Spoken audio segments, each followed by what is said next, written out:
Good afternoon, and thank you for joining CleanEdison's webinar on hybrid auto training. I'm Ben Ashmore, Vice President of Government Business Services, and with me is CleanEdison Hybrid Auto Instructor, Craig Van Batenburg. When we begin the webinar, Craig will present to you some information about hybrid auto training, and at the end we will open up the line for questions and answers. You have several ways to ask questions. On your right-hand side, there'll be a box where you can type your question, and depending on the nature of the question, we may respond immediately, or we may open it up and provide everybody with your question and the answer. Alternatively, you have the opportunity to raise your hand, and if you have a microphone, you have the ability to ask the question verbally, and we will be able to provide you an answer that way. So at this point, I'm going to turn it over to Craig. We thank you for joining our webinar. Craig, take it away. Welcome. My name is Craig Van Batenburg. I'm broadcasting from New England, where it's a beautiful, gorgeous, rainy day. Thanks for tuning in. What you're looking at here are two of probably the most popular cars today in terms of people that are thinking about saving fuel and saving the planet. You're looking at a white car over there, the Nissan Leaf, and a Chevy Volt. Our company that's partnered up with CleanEdison has 9 hybrid vehicles and recently bought a Chevy Volt, so we're quite impressed with the new technology that's out there. Just one second while I get my mouse to work properly. We'll move on down the road here. 1 second, folks. Okay, just a little technical difficulty, kind of like that Volt battery thing you heard about back in November of last year. Just 1 second, see if we can advance my screen. Hold on a second, folks. Okay, no luck. We'll get there. 1 minute. Hit a couple buttons here. See if it will work. Hold on. Nothing yet. There we go. Okay, good. All right, so I've been around the world and back doing hybrid training for a little over 12 years, starting obviously here in the United States. And then about 7 years ago, the European market broke open with hybrid technology. So I travel frequently over to Europe, obviously doing classes, as you can see on the screen there, all over the place. Luckily for me, I also had a chance to do a class on a cruise ship. And I'll be in Liverpool, England, doing some classes there, all on hybrid electric cars. Okay, the screen's stuck again, folks. Little technical glitch. See if we can unstick it. There we go. Like that worked. Or did we go too far? There we go. Along the way, my background is an automotive technician, starting with Honda back in the 60s when they had 2 wheels, and then moving to Hondas when they had 4 wheels, which goes back to the early 70s. I went to college, got a great education, opened an automotive repair shop, and fixed Japanese cars for a long, long time, and bought a Honda Insight back in 1999. We also started doing some training in-house for our technicians and realized that there was a large gap in technicians' knowledge when it came from having a 12-volt brain to what I call a high-voltage brain. So we got involved with training. CleanEdison and I got together years ago to work our resources together to bring more training out to more people that need it. In the process, we've written many, many books. This book here you're looking at, a lot of pages in it, a lot of information for technicians, and that is a book that's rewritten every single year. So you'll find me on the beach down in North Carolina in January for about 2 weeks, going through my notes, getting information, and compiling the next book. This is an ever-changing event. We offer training, obviously, through lots of mediums. You can get it hands-on, webinars like the one you're on right now, DVDs. So there's lots of different ways to bring the training out to the market. Now, how many hybrids do we have out here? Well, in the world, we're roughly 4.5 million. That's growing rapidly all the time. As soon as gasoline prices go up, hybrid cars go up, and now electric cars as well. We have well over 2 million hybrids in the United States, 1 million of which is the Prius, which is the iconic hybrid. There's 400,000 in Europe, and you can see there's 5 countries there that are listed as having a large percentage. If you look at the chart on the top, that bigger bar, that's Toyota hybrids, and then you're looking at Ford and Honda sharing almost the same amount. That is from 2010, so it's obviously changed a small amount. And now that GM is more clearly in the game, you're seeing a lot more GM hybrids, specifically the Volt, going on sale.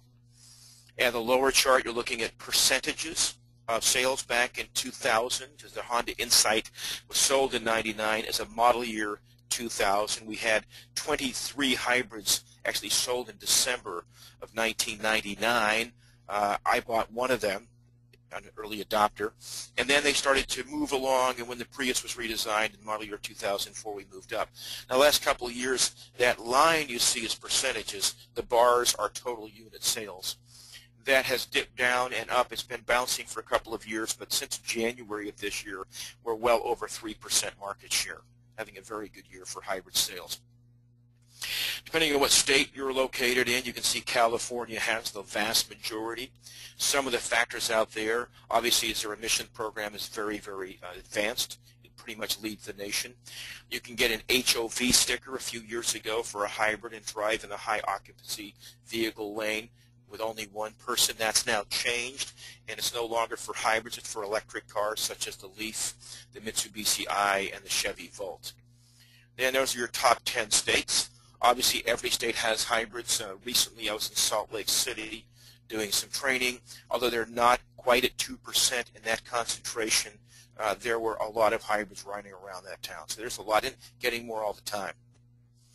There's basically 4 types of hybrids. They all need specific training.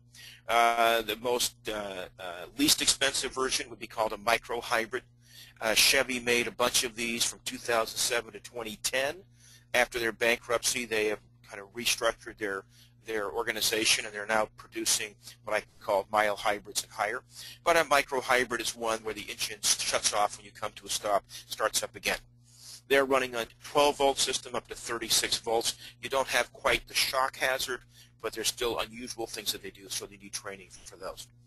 A mild hybrid is pretty much what Honda has put together, although they're changing that slightly. They have a new Accord, as you know, coming up next year. But Mercedes and BMW jumped in, and these mild hybrids are simpler to make and simpler to manufacture. You've got medium hybrids, and the leader there right now is Hyundai Kia. They're really doing quite well in sales in general. But a medium hybrid combines the mild hybrid cost with the strong hybrid advances. So this is a vehicle that can drive slowly in parking lots and in gridlock on electricity only. And then you've got the strong hybrids, which are still over 80% of the market, dominated by Toyota, but with Ford doing a lot as well. And then we also have General Motors making a 2-mode pickup truck and Tahoe. If you're following the news about CAFE standards, corporate average fuel economy, you know that the United States government has 2 years ago, 2 or 3 years ago now, explained to the manufacturers we need to get the fuel economy higher. We've been stuck in around 21.3 miles per gallon for trucks, 27.5 miles per gallon for cars, averaged over the fleet of manufacturers, and that's been raised now to 35.5. So that's one reason why you'll see in model year 2015 a big demand for training to get people up to speed on these hybrid electrified cars. Obviously a lot easier to get the training now and have a slow curve instead of something that's straight up. Now our pure electric cars, as you know, have come on fairly strong. There's some critics, but for a new technology with just infrastructure just getting started, Tesla's done quite well. As you know, the Tesla S goes on delivery to their customers next month. The Nissan Leaf has been, by all people's recognition, a success. Mitsubishi is not doing real well. It's a small, bubbly-looking car. We'll wait to see how that does, but it's a car that's been in Japan for over 3 years. These are pure EVs. Plug them in like your cell phone, drive around, but you've got to find a charger before it's too late. Also, obviously, those are being bought by people who know their routine and are going to make a similar drive day after day. A lot of fleets have them. Then there's electric vehicles that have a gasoline generator. That's what I call the Chevy Volt. The Chevy Volt is probably the most misunderstood car out there. 50% of my training now in the last 12 months has included the Chevy Volt as part of the training. because people just really want to know what it is. How does it work? And the Ampera, which is a Chevy Volt sold by Opel in Europe, if you've read the latest news, they're pretty much sold out of their very first 9,000 cars. It's a home run overseas. The Fisker Karma got a little bad press with Consumer Reports, a battery issue made by A123. That's straightened out, and that car is now sold a couple thousand, but that's also an electric vehicle that has a gasoline generator, so if you can't find a place to plug it in, you don't get stuck. From there we have plug-in hybrid cars, and of course the Prius has now a plug-in version. It's available now. They're on sale. Toyota made a big deal of the fact that the first month of sales for their plug-in Prius exceeded the total amount of volts sold the first year, and that means about 8,000 or 9,000 plug-in Priuses were purchased last month. They've just gone on sale. Another piece of technology people need to understand how to service it, how to handle it. And for a while there was plug-in kits, and a lot of people that had the skill, the technicians and the shop owners would buy kits from various different companies and install them where the spare tire was. So you can make a Prius a plug-in starting around 2005. Then can't count out fuel cells, although they're here in very, very small numbers in Southern California and areas where you can buy hydrogen. It is gaining momentum again. These cars are coming down in price. They run beautifully. And a fuel cell car is basically an electric car, but instead of having a big battery, it has a small battery and a fuel cell that makes electricity to run all those electrical things. But we need hydrogen to make it work. Now, as far as the safety aspect is concerned, a lot of the training for hybrid electric cars is driven by fear, and I don't want to overestimate it, but I don't want to underestimate it. If you look at the chart in front of you, you can see this Category 1 is electrical training that anybody would take that's dealing with higher voltages. So this is really for the industry that builds homes and buildings. A Category 1 is the office you're probably sitting in right now. 110 volts, everything shielded, fused, UL-approved pieces are in there, so no one gets hurt. Category 2 is a repair shop that runs 220 volts. Again, they have higher voltages, but they have safety equipment. Category 3 is that elevator you're going to jump into later on. Heaven forbid you get stuck in the elevator. Somebody needs to go down in the elevator shaft, open up a cover, work on live voltages. They're going to be anywhere between 220 and 440 volts, and try to get that elevator moving again so you can get out. That's a Category 3 environment. Open cables that are live with enough voltage and amperage to kill you. Category 3 is the environment that all electric cars and hybrid cars have to work under. So as we're doing our training, we're helping shops, industry, and fleets upgrade their equipment, upgrade their facilities to make sure they're safe so there's no issues. So far, so good. Out of the 2.2 million hybrids sold in the United States, no one's been electrocuted. There's been no fatalities due to electrocution. So we want to keep that record the way it is. Category 4 is the high-tension wires that you see above your buildings. They're running 15,000 volts plus. We're not anywhere near there, nor will we get into those areas. When you are concerned about safety, which you need to be, it's really just proper safety equipment, such as the gloves you see this person wearing. Now, the rubber gloves are actually what keep you from getting electrocuted. It's the leather gloves over those yellow ones that keep the technician from damaging the rubber gloves, because the rubber gloves get damaged, ripped, torn, or even scratched badly. They no longer protect. And there's other equipment as well, certain types of meters and scan tools and all that. And CleanEdison will provide all this equipment, cars, equipment, safety equipment, when we're doing training. And then we can also make that available for purchase if that's what you need. There's personal safety kits. Again, we want to make sure everybody's safe, they know what they're doing. This is an American-based company that we've worked with to provide a really good safety kit so that the technician has something they can rely on and not get injured. When we're testing batteries, one of the questions consumers have all the time, particularly if they are going to buy a used hybrid, or a fleet manager, managing 1,000 vehicles, needs to know, well, when do I unload these cars and replace them? At what point? So one of the things we're able to do with the CleanEdison training is to bring in our scan tools and our Midtronics equipment and be able to explain to the technician how to conduct a simple test. What you're looking at is a part of a scan tool screen. At the bottom, that squiggly line is how far or how fast the technician was driving. So we got 200 seconds of driving starting at around 30 miles an hour, accelerating, decelerating, slowing down, stopping, and then the above numbers, the above little screens of all the squiggly lines, that's analyzed by a technician that knows what they're looking for. So they can say, yes, this battery needs reconditioning or replacement, or this battery is perfectly fine. The screen you're looking at is actually perfectly fine. That's a normal condition. When we move over to this Midtronics, we have a nice relationship with this company. Midtronics is the company behind all the battery testing and service for the Nissan Leaf and the Chevy Volt. They're based in Chicago, great company, we have a great relationship with them. So we use their equipment, actually beta test their equipment for them and help them not design it, but give it some real world testing before it goes to market. And we have their equipment obviously to use.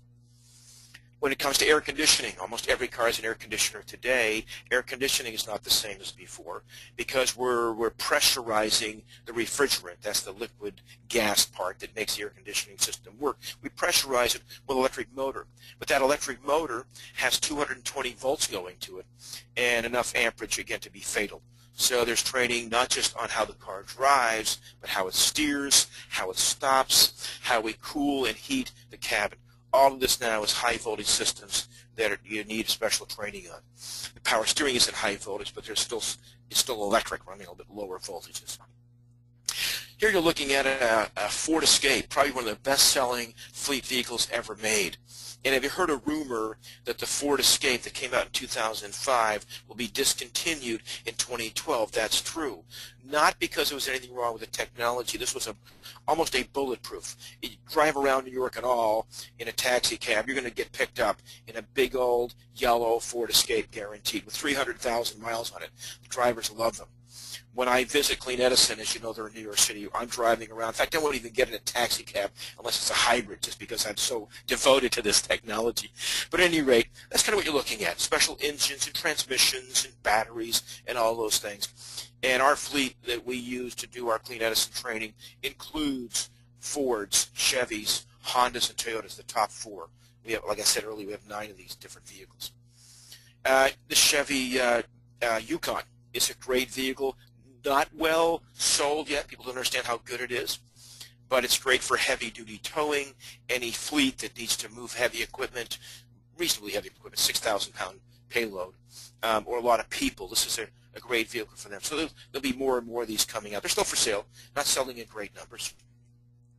And then there's my favorite, the Chevy Volt. This technology is just so far advanced.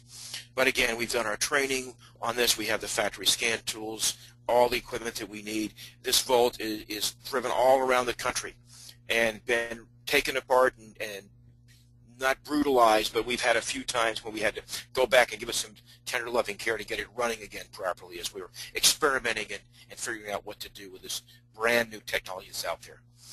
One of the highlights of the training that we offer with CleanEdison is a 6-day class, about as intense as you can get. It's on hybrid and EVs. There's 16 students only with 4 trainers. That's a great 4-to-1 ratio. We allow 4 reviewers to come back. We've been offering this for years, so people that have taken this training often come back and review it, which they can actually do for half price. Like I say, we have the cars, the scanners, the scopes, the parts, cutaway parts. It's hands-on. It's inside a shop. If you think you want to get involved, we do have seats available for the June 27th through July 3rd. You fly into Providence, Rhode Island on a Wednesday afternoon. You get picked up in a hybrid vehicle, whisked off to a hotel where we feed you well, treat you well, train you well, and it's all included for $4,000.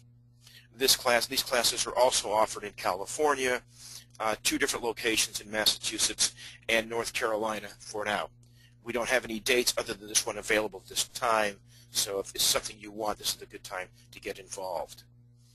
So that kind of explains a little bit about CleanEdison's hybrid training. Again, my name is Craig Van Batenburg. I've been doing this for an awful long time. My background is a technician with an education in college and then technical trainer for about the last 15 years.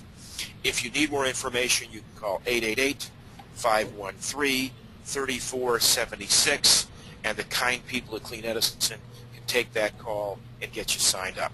So I think now we're ready for any questions that might have come through. Thank you, Craig. That was excellent. Our first question comes from Bob. The question is, What type of skills do I need to have before I sign up for this class? Are there any prerequisites? Yes. In fact, here's how we handle it. There's 3 women in the office that do the registrations. If you're a working technician and you have your ASE certifications, and we know you've been doing this for about 5 or 10 years, not hybrids, but typical cars, we just sign you up. If you don't fit in that particular mold of working as a technician right now, the phone call's transferred to me. We've had engineers from John Deere Tractor come in. We have done work with Porsche, Hyundai, Kia, Mitsubishi, Delco, Nissan, Calsonic, United States Air Force. They had their separate needs. They had other things that they wanted. So once I found out what did you need, what were you coming for, then we can see if you will get that. If you will not get that, we'll say this is the wrong class, go to MIT. Maybe you need to go to a professional college up in Detroit.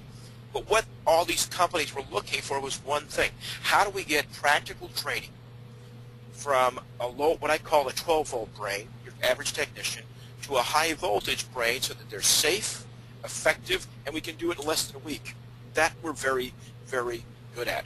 So the prerequisite can be anything, but if you don't fit I'm working on a car right now, I've been doing it for a while, you'll actually talk to me personally, and we'll chat about it to see if there's something that we can do for you. And if we can't, we'll be very honest about this is the wrong class.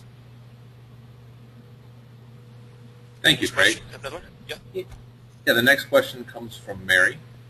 Question is, does this training prepare me to work for an automobile manufacturer or for an aftermarket repair shop? It could prepare you for anything. I'll tell you a quick story. We had a young man come up your voltage who did not want to even use his real name or tell us who he's working for. I knew because he didn't fit the mold. He was an engineer for Audi, and he was working on Audi's high-performance cars on a racing team. Sounds like a lot of fun, doesn't it? But as he was approaching age 30, he didn't want to do racing anymore. He wanted to do something else. So he came, he got his credentials, he got what he needed, and he got hired by BMW almost immediately to work on the Mini E project, which went on in New York City for about 3 years ago. Delighted. This only place he could get 6 days of hands-on training, really know what he's doing, was this training. So he came in almost incognito. At the very end, because you get to know everyone, he told us who he was and why he was doing it. I knew all along, but I kept it quiet. So that was one extreme case of where he wanted to work for BMW and design electric cars. The average person is coming in to fix automobiles either at the fleet level. We did a lot of training recently for Yuma, Arizona. They have a huge fleet there. They needed to know more, and they were getting more and more hybrids. We did some training for Jacksonville, Florida. I think this is fascinating. Jacksonville, Florida has the largest land mass of any United States city. That's 32 miles, if I'm not mistaken, from one end to the other. It's gigantic. Their gasoline and diesel bill for 1 year was $26 million. So we went down to train them on hybrids. Then they bought hybrids, and the last I knew, they've trimmed $8 million off of their bill. So this was for fleet technicians. But if you have a desire to learn hands-on, you want to know what technicians go through, how these things are built and operated, we would take them apart. We have a lot of cutaway parts. We have a lot of cars we drive. We have cars that don't even run that we use in this training. But again, it's case by case. We'll let you know whether or not we think we can help you. But primarily, it's for people that need to fix cars, men and women both. Craig, that's a great answer. It's a perfect follow-up to the next question. Next question comes from Bill. The question is, do you have the ability to offer training for corporate clients, or is this an individual open enrollment class? Oh, we have sold this entire class to the Netherlands. So coming up soon, we have 18 instructors flying in from Amsterdam, landing in New York City because they want to see New York, such a beautiful city. And then we're going to do a specific class customized for them.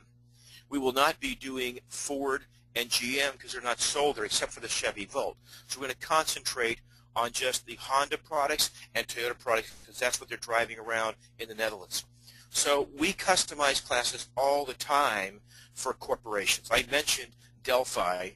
Delphi and I collaborated to build a training module just for Delphi that they needed in-house to their engineers. You know, when you have a PhD in electrical engineering, it doesn't mean you can fix a car. With all due respect to engineers with PhDs. So they need people like us and CleanEdison that can get together and give you this practical application of what do we do when the battery goes dead? How do you design a service bay that's safe and still removing a big battery? Where do you put the battery after you take it out? These are questions that need answers.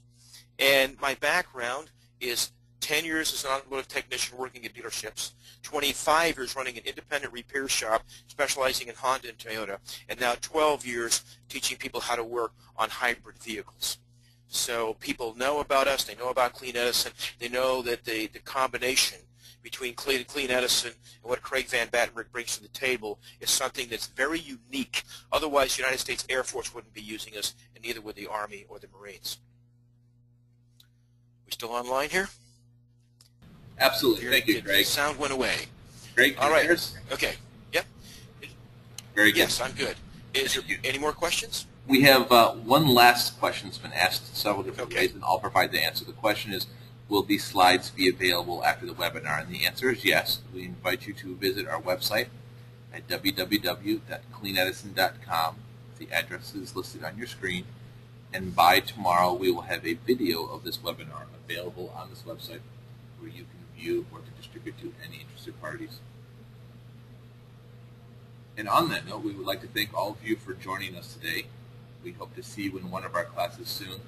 If you have any questions, please do not hesitate to contact CleanEdison. We will be happy to answer any of your questions. Thank you very much for joining us today.